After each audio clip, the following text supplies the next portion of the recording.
nibyo reka mbasuhuze kandi mbifurize kugubwa neza uyu mugoroba wa tariki 21 z'ukwezi kwa kabiri umwaka w'ibihumbi 2026.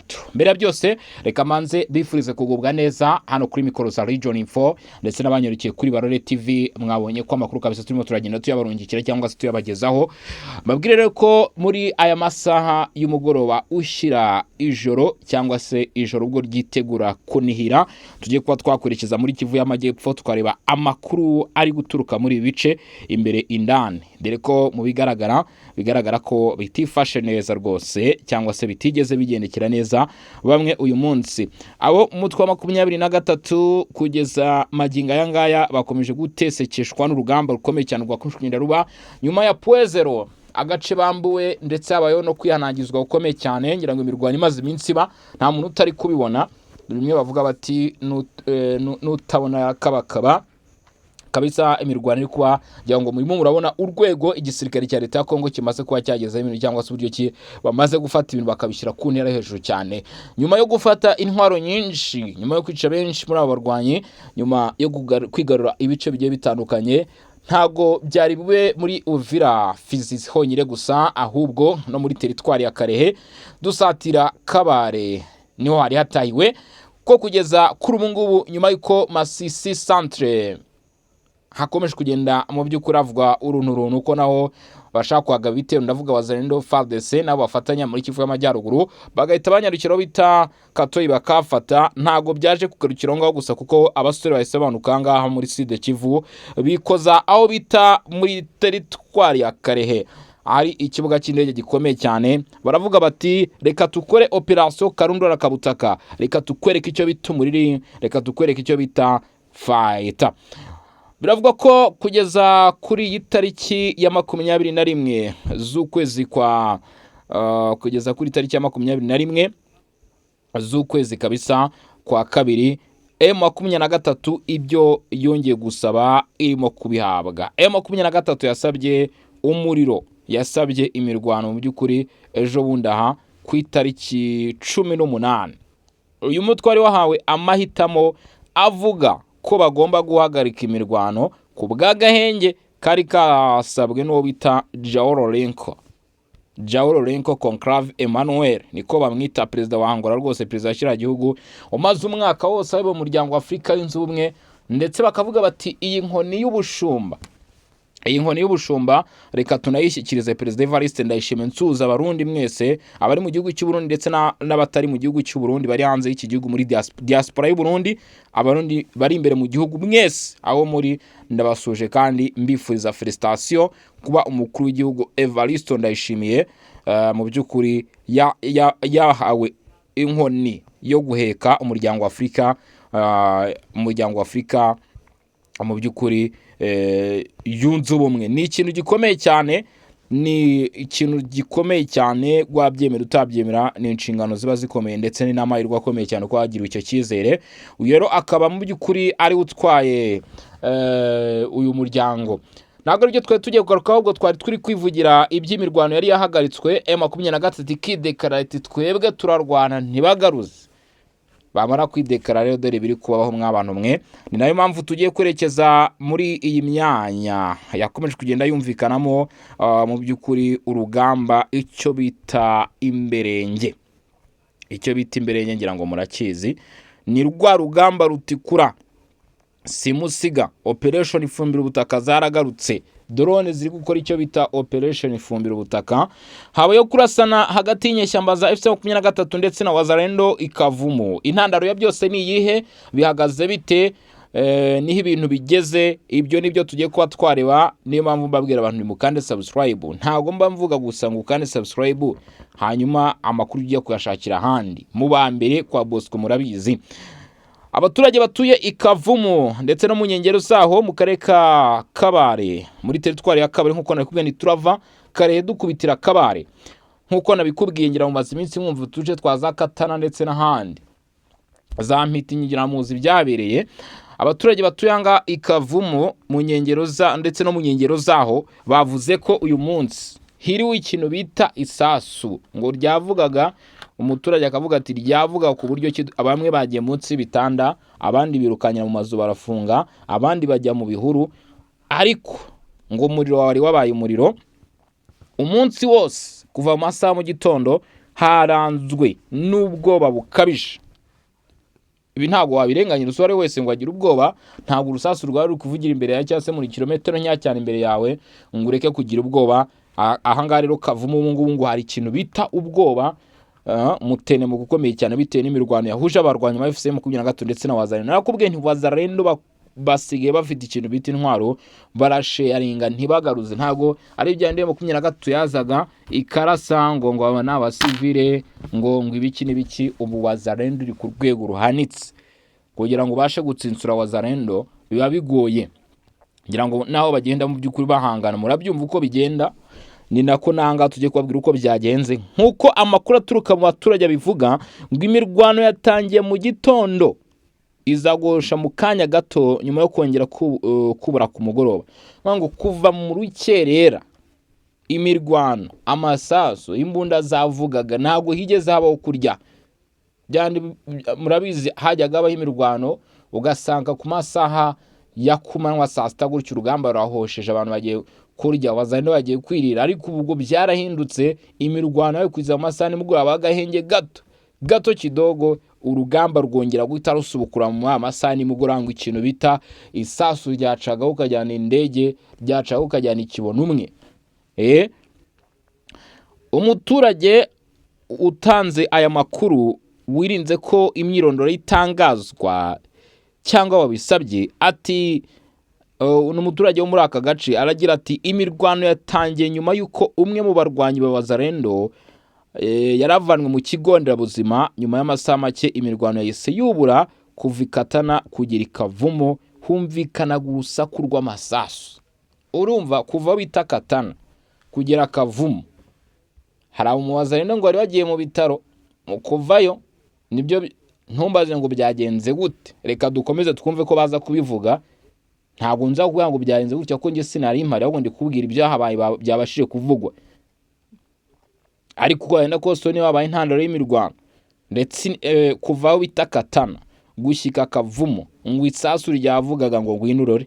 Ngo abaturage b'Ikavumu bavuga ko imirwano yongeye kubura ahagana saa 12 n'igice z'umugoroba.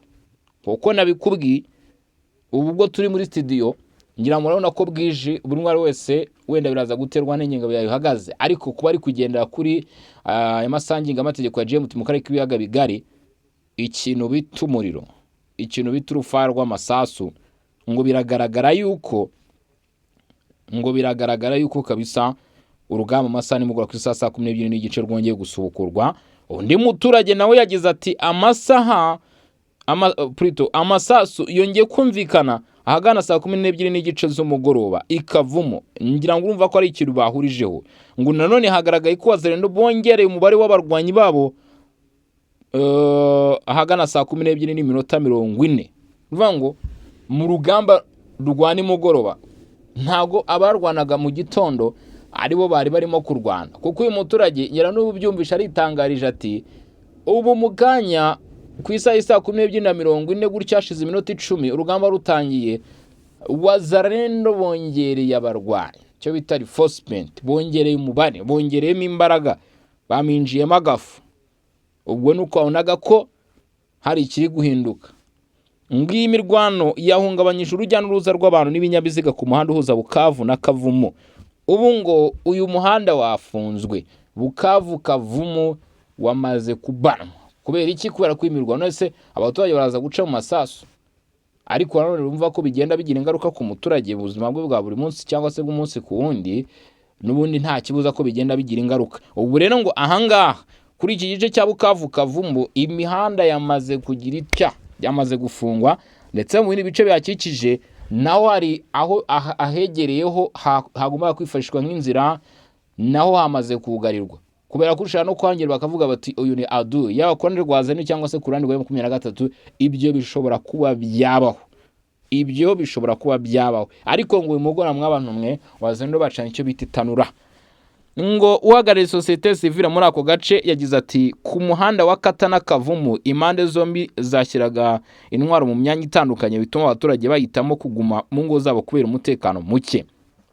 uyu muhanda abasore bagiye bashyiraho imifuka y'imicanga, bashyiraho imifuka y'iki, bacukura indaki, bashinga intwaro za machine gun za mota zose batereka hariya. Ubundi habaho ikintu bita kurasana, habaho ikintu bita urugamba, imbona nkubone, urugamba rw'amanywa, urugamba rwakumunwa kabisa, ngo umuriro wari ukomeye kugeza uyu mugoroba. Rero ntabwo mu by'ukuri nubwo imirwano ikomeje kugenda yumvikana, ntabwo waramenyekana ese byaje kurangira gute. Byaje kurangira gute? Hari inkuru rero yakomeje kugenda ica mu maso kugeza uyu munsi. Murabizi ko ikibuga cy'indege cya Goma, kubera ko ari kimwe mu bintu bihangayikishije cyane isi yose, tureke no ku baturage bari hano muri Repubulika ya Demokarasi ya Kongo, isi yose buriya ikeneye ikibuga cy'indege cya Goma, kuko mbura nta muntu udakeneye ibuye ryo muri Repubulika ya Demokarasi ya Kongo. Amerika irayikeneye, Abashinwa bararikeneye, bityo wabaye koroherezwa indege zigakomeza kuhapakira ibikoresho byabo byakomeza kugenda bitera imbere. Niyo mpamvu mvuga nti isi yose ikeneye ibuye rya Repubulika ya Demokarasi ya Kongo, wabyanga wabyemera, isi yose irarikeneye. Kudakoresha telefone cyangwa se nta gikoresho cy'ikoranabuhanga ukoresha, ukoresha ibikoresho gakondo, ariko mu gihe uzi ko arahura n'ikoranabuhanga, menya ko iki gihugu cya Repubulika Iharanira Demokarasi ya Kongo kabisa kiba gifitemo uruhare. Hari ubutunzi waba burimo uko byagenda kose. Iryo buye rero nta handi hantu rigomba kuba ryaca, iryo buye rigomba kuba ryaca aha mubona kuri ikibuga cy'indege mpuzamahanga cya Goma, kugira ngo n'igiciro cya bimwe kigabanyuke. Ahangaha rero biravuga ko ikibuga cy'indege cya Goma hakomeje gukoreshwa amayeri yose ashoboka kugira ngo gigire iki gifungurwe, ariko nyuma y'ayo mayeri, amakuru mfite nuko nibitagenda nikidafungurwa bizaba ingaruka zikomeye cyane, kubera ko Madamu Rahibib yahageze. Uyu nguyu ahagarariye komisiyo y'umuryango w'ubumwe bw'Uburayi.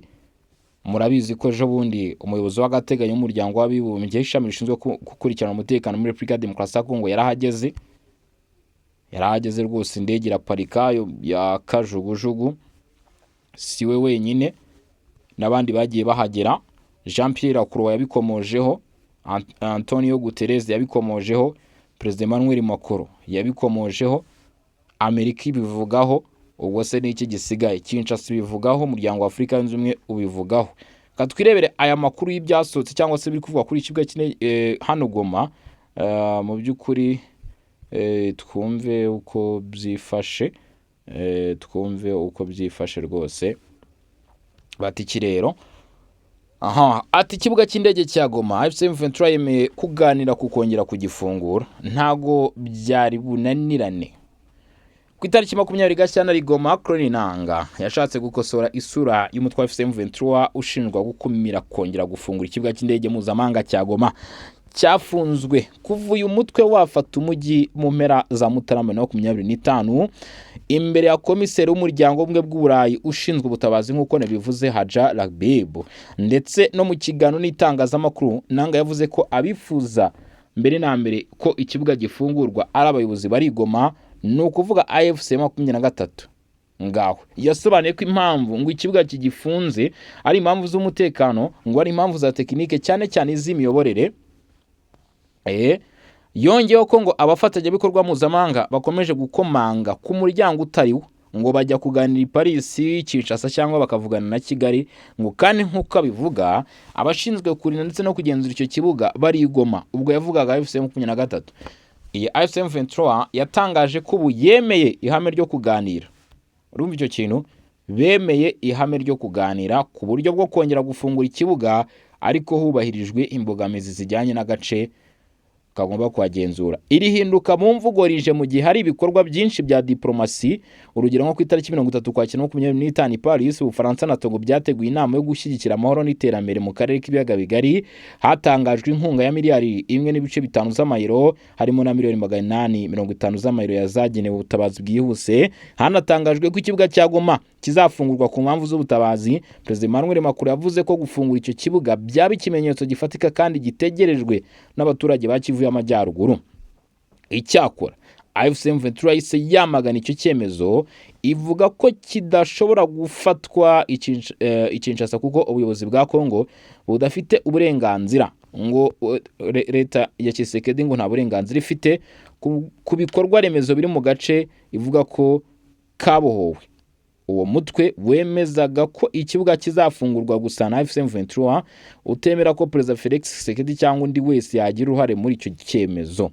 Nubwo umuryango mpuzamahanga wakomeje gusaba ko ikibuga gifungurwa, ntibyahise bikorwa. Mu nama ya G20 yabereye muri Afurika y'Epfo, Perezida Macron yashinje M23 n'abafite ikibuga mu maboko kudashyira imbaraga mu kugifungura, kandi ngo leta ya Repubulika ya Demokarasi ya Kongo yari yamaze gutegura ibisabwa mu rwego rw'imiyoborere. Yasabye impande zose kugira icyo zikora mu maguru mashya kubera ubukene n'ibibazo by'ubutabazi byugarije abaturage benshi bo mu burasirazuba bwa Kongo. Kinshasa, mu nama y'abaminisitiri yo kwa 15 Ugushyingo na 2025, Perezida Tshisekedi yasabye ko hashyirwaho ibisabwa mu rwego rw'umutekano n'ibikoresho kugira ngo ikibuga gifungurwe, hubahirizwa inama za komite mpuzamahanga y'umuryango utabara imbabare, ku ruhande indege n'abakozi b'ubutabazi. Ariko M23 yongeye kuvuga ko ngo icyo cyemezo kidafite ishingiro. Ku ruhande rw'ibikorwa hari ibimenyetso bike byagaragaye. Ku itariki 12 Gashyantare 2026, umuyobozi w'agateganyo wa MONUSCO Viviane Fivada-Pehaye yageze i Goma anyuze mu kirere bwa mbere mu gihe kirenga umwaka. Yavuze ko yizeye ko ibyo bizaba intangiriro yo kongera gufungura ikibuga buhoro buhoro mu rwego rwo gushyigikira uburyo bwo kugenzura iyubahirizwa ry'agahenge hashingiye ku mwanzuro wa Loni nimero 2808. MONUSCO yanatangaje ko hazakorwa igenzura ryo mu kirere cya Uvira, ndetse banashimangira ko ibikorwa byayo bizubahiriza ubusugire bwa Repubulika ya Demokarasi ya Kongo. Nk'iki kintu cyo kuvuga ngo MONUSCO yemeye ko igomba gukurikirana ibikorwa muri Uvira, nuko M23 yavuze ko ari na kimwe mu bintu yasabye bigomba gukorwa muri imiterere ya diplomasi irimo ibitekerezo bitandukanye. Kwemera kuganira kwa Kroninanga ku bijyanye no gufungura ikibuga si ukuvuga ko gifunguwe ako kanya, ahubwo ni intambwe ngo yabiganisha ku kwemera M23 nk'umufatanyabikorwa ukomeye mu biganiro ku bibera ku butaka igenzura. Hasigaye kureba niba ayo magambo azavamo ibikorwa bifatika, mu gihe ubuhuza bwa Qatar na Leta Zunze Ubumwe za Amerika bugerageza gushimangira inzira y'amahoro igisa nitakiri gihamya neza, cyangwa se nk'inzira ihamye. Ubona ko mu by'ukuri harimo byinshi bigikeneye kongerwamo, cyangwa se byinshi bigikeneye kuba byakorwa rwose kugira ngo tubone hari intambwe itewe, kugira ngo tubone hari intambwe itewe rwose. Hari andi makuru yaje gusohoka cyangwa se yaje kuba ajya hanze rwose. Ngira ngo ibijyanye n'ikibuga cy'indege byo cyangwa se n'ibibuga by'indege ni ibintu nanone dukunze kugarukaho cyane, kuko ni ibintu ari ingenzi, cyangwa se n'amakuru aba ari ingenzi. Ku bw'izo mpamvu, nyuma y'uko tuvuye hano muri Kivu y'Amajyaruguru, ahubwo twabanje Kavumu, ngira ngo murabizi ko naho ariho hari ikibuga cy'indege. Nubwo ubu tuvugana urufaya rw'amasasu rwakomeje kugenda ruvuga ubutitsa, wazarindo kabisa bacanye ikintu bita umuriro w'amazuku kuri M23. Tuvuye i Goma, umuryango umwe bw'Uburayi wahageze, naho ntabwo woroheye iyo M23. Reka noneho turebe nyuma y'ibyo M23 yakoze Kisangani, na yahe makuru amaze kujya hanze kugeza kuri uko mbonye ibintu naho byaba bihinduye isura ko mbonye mw'abantu mwe ibintu byaba bihinduye isura, cyangwa se amazi atari yandi bimwe bavuga ati muroge impagaze. Amazi nago akiri ayandi, imivumba cyangwa se imiraba yamaze kuba yakwivumbagatanya, cyangwa se yamaze kuba yaba myinshi. Hakubwa imivumba si byo byanyabyo da, babati yivumbagatanyije. Nta gutinda rero mu magambo cyangwa se nta kuvuga byinshi, reka turase ku ngingo dukubitire n'aha ngaha muri ibi bice rwose, turebe naho uko byifashe cyangwa se uko bihagaze mw'abantu mwe kugeza kuri uyu munota.